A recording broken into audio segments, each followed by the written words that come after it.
All right, let's talk about slow code. Have you ever written a script or fired up a program and it just drags? You're sitting there staring at a loading bar, wondering why your machine is suddenly moving like molasses. Well, today, we're going to unlock the absolute ultimate diagnostic tool for slow programs, and that's complexity theory.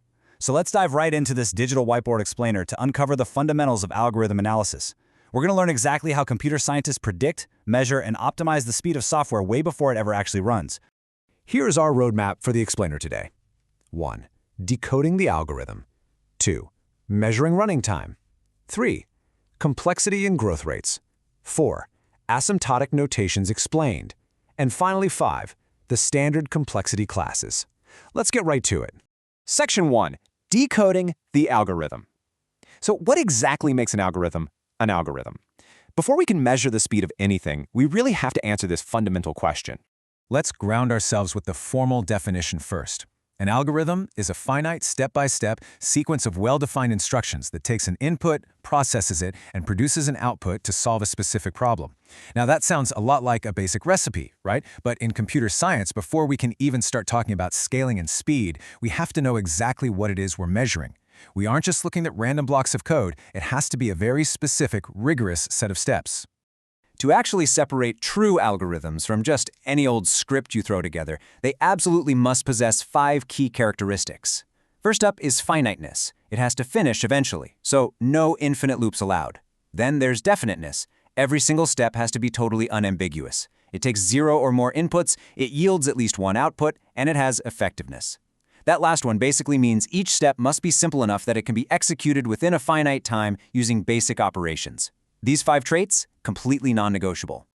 Moving right along to Section 2, measuring running time, speed, and operations. Now that we know what an algorithm actually is, how do we go about measuring its speed? I mean, why can't we just grab a stopwatch and time how fast the code runs? Well, if we do just use a stopwatch, we're measuring the actual running time. That's the literal, physical time in seconds or milliseconds on real hardware. But there's a massive problem there. It's incredibly biased. It depends entirely on your CPU, your RAM, the compiler you're using. If I run the exact same code on a 10-year-old clunker of a laptop versus a brand new supercomputer, the physical time is going to be wildly different, even though the code itself is identical. And that is exactly why true complexity analysis looks at theoretical running time. We express this using asymptotic notations, which basically describes how the execution time grows as the input size increases. This way, our analysis is totally machine-independent. So the really crucial point here is understanding the noise that we have to filter out. A program's physical running time is influenced by hardware factors, like CPU speed and memory size, plus environmental factors like operating system overhead or network latency. Because hardware and environments are literally constantly fluctuating, we just strip them away entirely. We want to focus purely on the algorithmic factors. That's the intrinsic efficiency of the algorithm itself and how it handles a growing input size.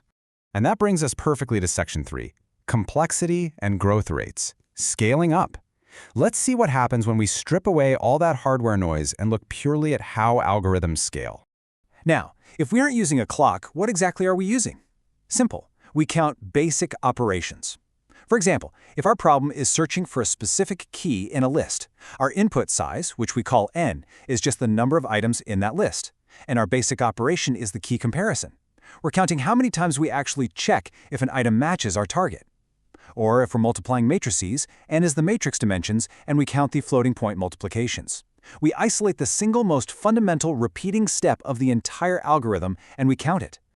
Let's look at a practical example to see how this builds up. Imagine we analyze an algorithm and find its total basic operation count follows a mathematical formula, r equals n squared plus 3n plus 5. Watch how fast this grows.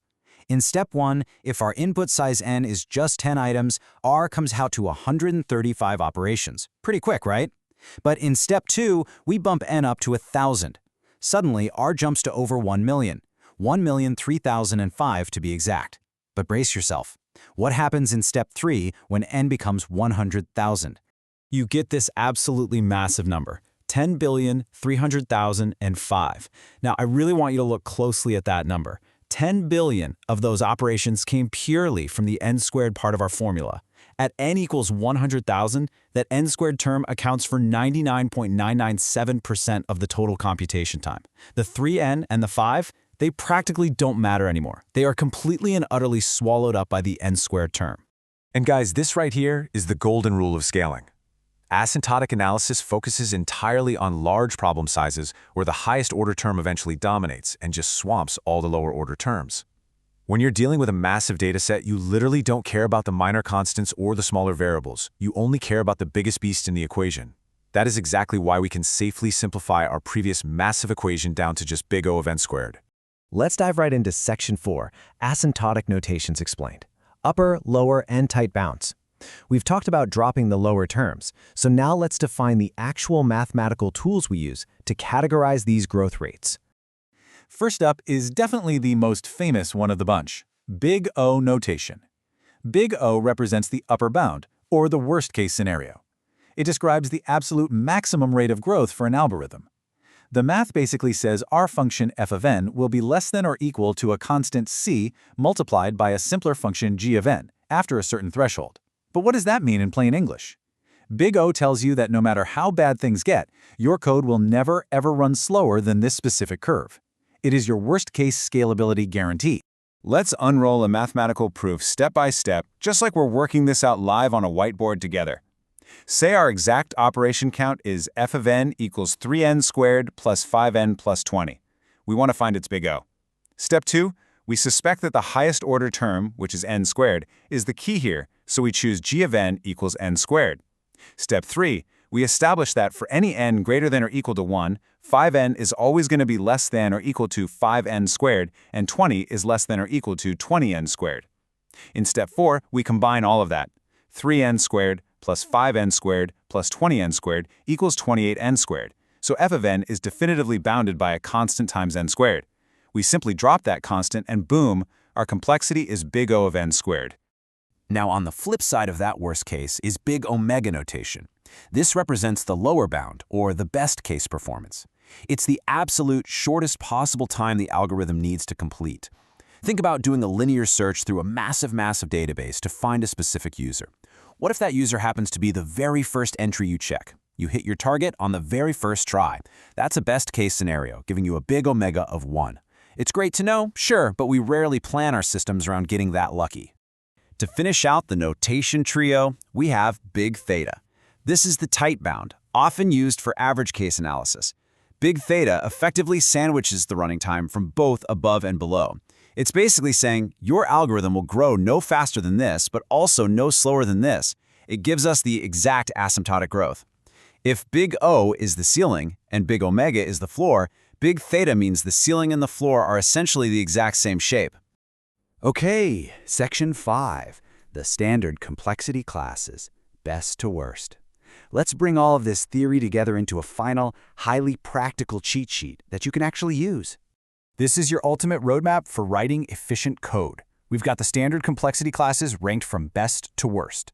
At the very top is O of 1, constant time. This is like instantly accessing an array element, lightning fast no matter how ridiculously big the array gets. Then we step down to O of log n, logarithmic time, which is incredibly efficient for searching. Right below that is O of n, linear time, where the time scales perfectly evenly with the input.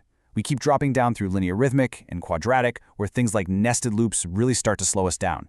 And finally, at the very bottom, we hit the danger zones, exponential and factorial time. I actually want to pause on that absolute bottom tier for a second, O of n factorial. This class of growth is an absolute, complete disaster for efficiency. It's required for tasks like generating all possible permutations of a set. But to put the sheer absurdity of factorial time into perspective, if you have an input size of just 20 factorial is over 2.4 quintillion operations. Even running on a supercomputer, an O of n factorial algorithm could take thousands of years to solve for a surprisingly small input. Choosing the right algorithm literally prevents your program from taking effectively forever to run. So the biggest takeaway here is that understanding complexity theory gives you a literal superpower as a developer. You don't have to wait for the code to compile and completely hang up your machine to know it's too slow. You can just look at the math, find that highest order term, and know exactly how it's going to scale. Which leaves me with one final question for you. Now that you know the math, what complexity class does your code fall into? Seriously, go take a look at your latest project. Check those nested loops and find out. Thanks for joining me on this explainer, and happy coding!